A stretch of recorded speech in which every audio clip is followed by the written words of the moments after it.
Hey,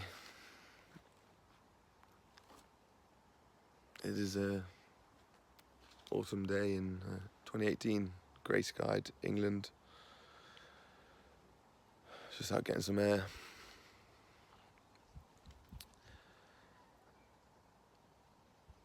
As some of you might know, I did a 35-day water fast recently. I felt real, I don't know what was going on with my body, what was wrong. For the last few years now, I've felt really uncomfortable in my body, and I couldn't do, just day to day was being really, waking up really stiff body, stiff spine, cracking joints, really desperate for health. And no one chooses to do a self-supervised water fast for 35 days unless they're desperate for health. Well, I don't know. I was desperate for health. That's all I know. Really sensed some discomfort and, early arthritis or some sort of autoimmune thing. I don't know what it was. I really didn't want to go to the doctors and get checked. I thought I can deal with this myself. I can solve it myself. What's the biggest, deepest healing thing you can do? You can fast. That came to me as like the best healer.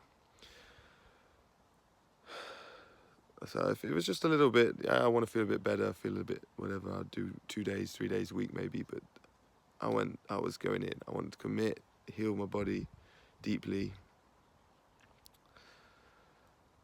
Fasted for 35 days, came back to what I truly believe the optimum human diet, raw veganism. And as some of you know, that really didn't serve me. So I went back on to cook food, and I felt a little bit better. But still not there. From all the things I heard, people that do a fast, they come back, they feel amazing, they feel bulletproof, invincible. After fasting, like one friend said, he felt like he had an invincibility cloak for 2 years after he fasted. I didn't feel any of that. I felt like I went right back to how I felt before I fasted, like it was a waste of time, like I didn't even matter to my body.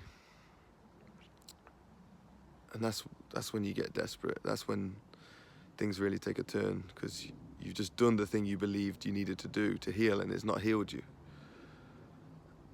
And I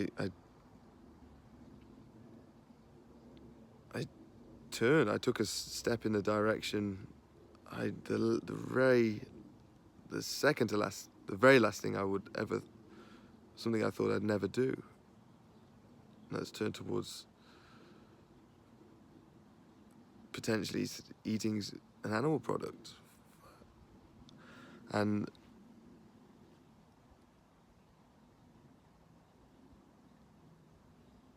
it's an absolute madness move out of desperation when you think the understanding and the message that I've lived and shared, and yet now I'm being forced to question everything, like a complete identity crisis. What is this? And so I went to Betty's farm down the road and bought a couple eggs. I see the chickens running around completely, free chickens, not just some supermarket thing, like really free. And I had a couple raw eggs, and I felt better. I did feel better. And then, I don't know why. I don't know what it is, because you read all the stats, you watch Dr. Greger's videos about animal products and the damage, and you see people on the doctors and that talking about worse than smoking cigarettes. And for some reason, it made me feel better, and it sent me.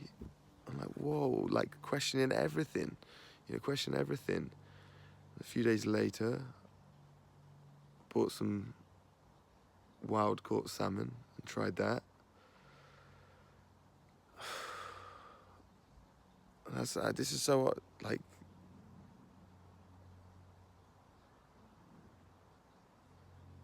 I wanted to speak it. I want to share this stuff, but at the same time, I think I'm still allowed like my own space to just try things, and you know, this is, with veganism, it's the one thing really that you can try that it's hard to go back on when you're so out, especially when you're so outspoken. Like other things, you know, I slept in my bed and I slept on the floor, and I said, oh, sleeping on the floor is better than sleeping in the bed. But I go back to sleep on the bed to confirm that. You don't know until you go back to the old ways if it's really better for you. So, but with veganism, you don't really step back and go, oh, actually, I did feel better before vegan. It's like you're in it, you're committed, you know.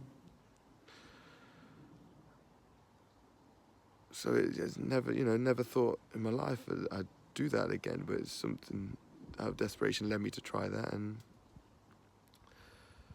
but I don't know what it is. But then there's so much more to health and healing and health in the body than just diet and nutrition, and there's so much emotional involvement and other things as well, and beliefs and all this stuff.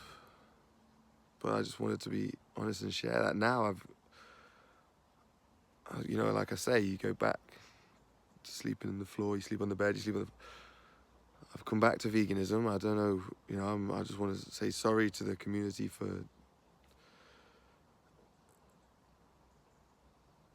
I don't know, it's my journey, you know, I've sort of a right to explore. Of course, when it's at the cost of an animal, it's like, what? So I'm sorry for that. It's a crazy time. Like, it's a real, like, what, calamity in my mind.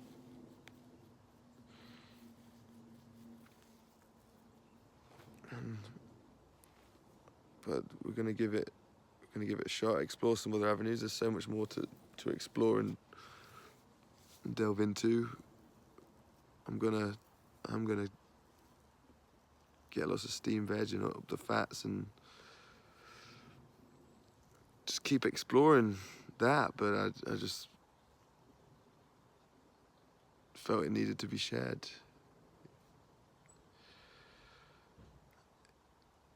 I mean, it's obvious. It's, you know, people do a shift. I've built up, but this is how I was pre-fast. If you see me pre-fast, I'm the same puffiness. But hopefully I can cut and feel better, and it's just a shock out, you know, an emotional shock out the system, and we'll see.